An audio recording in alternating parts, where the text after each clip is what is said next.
Hello students, this is Geethanjali. Last class we started with living world and did nomenclature, and this will be doing taxonomy.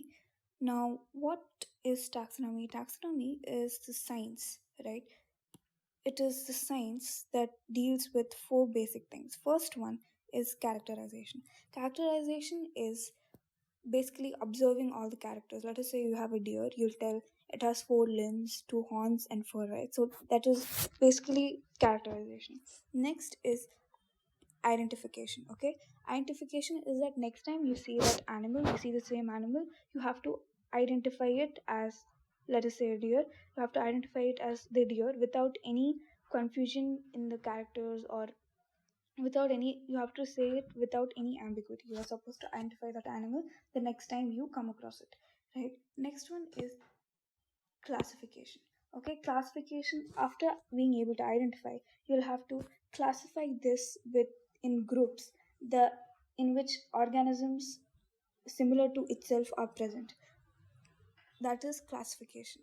And lastly is nomenclature. Nomenclature is basically naming, as we already discussed, and with the help of the genus of the taxonomic categories, we can name the organism, right? So taxonomy basically deals with these four processes, right? Now there's another term, okay, that is systematics. So systematics basically is nothing but taxonomy itself, okay, but taxonomy with something called phylogeny. Now, what is phylogeny? Phylogeny is nothing but the evolutionary relationships between the organisms. So, with knowing that, we'll be able to group them in a better way, right?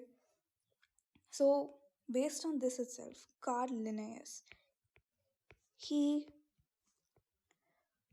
wrote a book called Systema Naturae, right? So he wrote Systema Naturae, a publication based on this, right? There's another scientist that we must know, that is Ernst Mayr. Okay, here he is. So he is famously known as the Darwin of 20th century. So we know who's Darwin, right? He's very famous for his work in evolution. So Ernst Mayr too worked in evolution and all, taxonomy and all that. He basically lived for 100 years and ultimately died in 2004. Now let's move on to taxonomic categories, right? So taxonomic categories are also called as taxons. These are nothing but levels of classification, right? So the organisms are classified at 7 levels. Okay, so you have species, genus, family, order, class, phylum, and kingdom, right? So to remember this, we have a mnemonic, that is KPC of GS. Okay, now let's see what is species. So species is a group of organisms that can interbreed among themselves, right?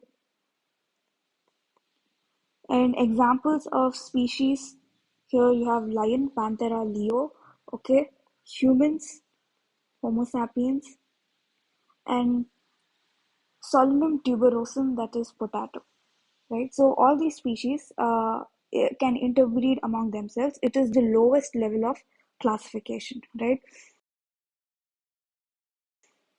Next is genus. Genus is a group of related species. So Solanum, just now we saw here, right? Solanum is a genus which contains potato and brinjal.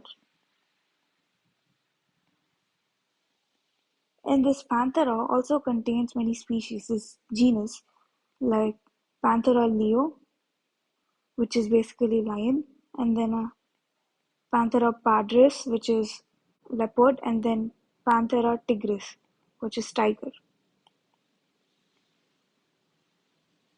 Next, we have family. Family is a group of related genera, right? So we have Felidae, which is the cat family, and we also have Canidae, which is the dog family,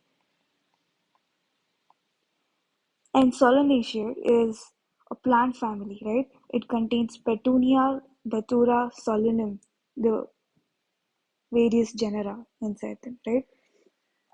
Next is order. Order is again a group of similar families. You can see how every next taxon is just a combination of the previous taxons, right? So here, the example for orders, we have Carnivora. So Carnivora contains Canidae and Felidae, right? Both are carnivores, right?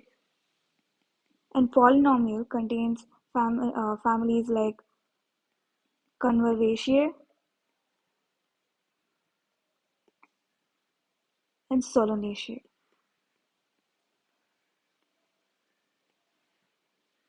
Next, class. Class is a group of similar orders. So Mammalia, which is there, it contains Carnivora, the one which we saw previously, and Primata. Primata is the order in which we humans and monkeys are there. Next is phylum. So phylum is used for animals and division is used for plants. Okay. Now chordata is a phylum which includes various uh, classes like birds, okay, mammals, etc. Okay. And other examples of phylum in invertebrates like arthropoda, right? And you have annelida, etc. Now, kingdom. Kingdom is the highest level of organization, and we know that there are five kingdoms, right?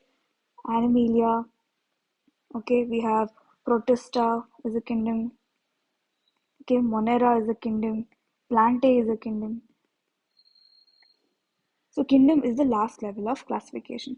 Now, there's a table in NCRT with a few examples with all the taxons of the example given. So this is very important because they can frame so many questions from this table. For example, what is the order of Homo sapiens? So the answer will be primate, right? Primata. Or what is the family of mango? So Anacardiaceae in that case. Like this, many questions and many confusing options may also be given. So it's important to remember this table. And here you would have noticed the family has the tendency to end with AE always, right? And order has always the tendency to end with A or ales, right? So in this way, you can remember this table very important. So this was about taxonomy.